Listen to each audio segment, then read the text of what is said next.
Beralih ke informasi lain, saudara, kasus seorang tahanan yang tewas di sel Polsek Kumpe Ilir, Muaro Jambi terungkap. Dari hasil otopsi, korban diketahui tewas akibat tindak kekerasan hingga mengalami pendarahan di kepala bagian belakang. Awalnya, saudara, keluarga korban ini merasa curiga karena terdapat bekas luka lebam pada tubuh jenazah. Hingga dari hasil otopsi diketahui bahwa korban ini meninggal dunia akibat mengalami kekerasan fisik. Kabid Humas Polda Jambi Kombes Mulia Priyanto menyebut dua oknum polisi yakni Bribka YS dan Brigadir FW yang diduga melakukan tindak kekerasan terhadap korban telah ditetapkan sebagai tersangka.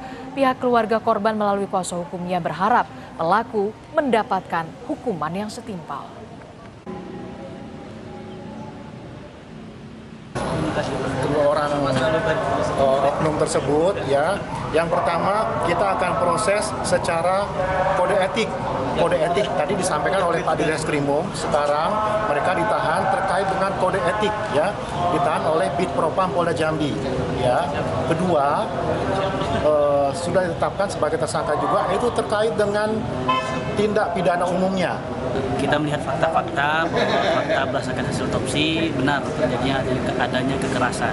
Nah, harapan kita terhadap itu segera diproses, kemudian terhadap etik ya segera ditindaklanjut, mungkin bahasa lainnya seperti yang kita pahami dipecat lah ya. Karena memang daripada jadi masalah ke depan dan merugikan masyarakat, maka segera untuk ditindaklanjuti. Sebelumnya, saudara, korban yang bernama Ragil ditangkap karena diduga mencuri laptop di sebuah sekolah di Muaro Jambi pada 4 September 2024 yang lalu, saudara. Namun pada hari yang sama, korban ditemukan tewas di dalam sel tahanan Polsek Kumpe Ilir. Dua oknum polisi yang diduga melakukan tindak kekerasan terhadap korban hingga tewas kemudian menggantung korban agar seolah-olah korban tewas karena bunuh diri.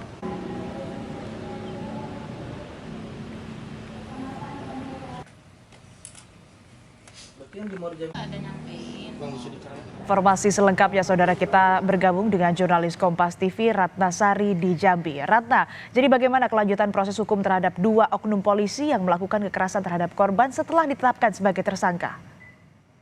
Ya, selamat pagi Asti dan juga saudara. Dapat saya laporkan mengenai update informasi kasus tahanan yang meninggal dunia di dalam sel Mapolsek Kumpe Ilir pada 4 September 2024 lalu. Perlu saya sampaikan juga hasil otopsi menyatakan bahwa tahanan atas nama Ragil Alfarizi meninggal dunia karena ada pendarahan di bagian kepala belakang yang diakibatkan pendarahan sehingga menyebabkan tahanan meninggal dunia.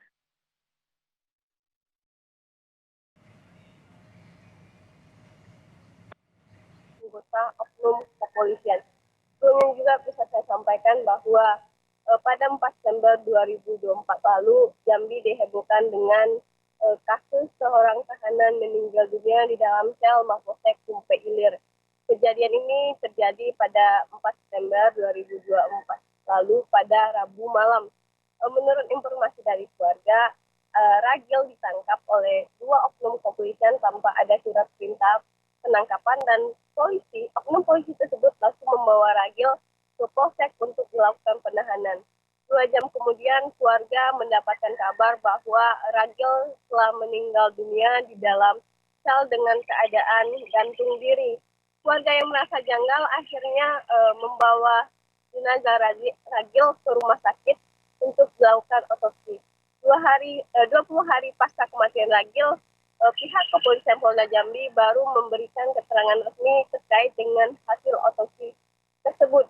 Kabid Humas Polda Jambi mengatakan bahwa berdasarkan hasil otopsi, Ragil meninggal dunia bukan karena bunuh diri, melainkan akibat pendarahan di bagian kepala belakang. Hal itu diduga akibat kekerasan yang dilakukan oleh dua oknum anggota polisi yang saat itu menangkap korban.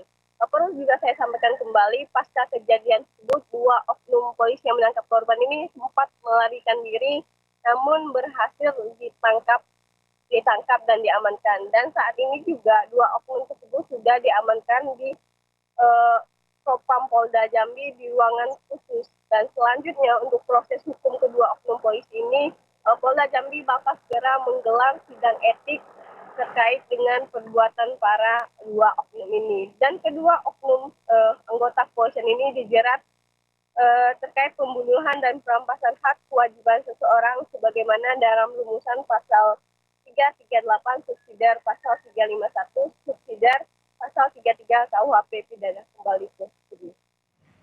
Baik, terima kasih laporan Anda jurnalis Kompas TV Ratnasari langsung dari Jambi. Selamat bertugas kembali.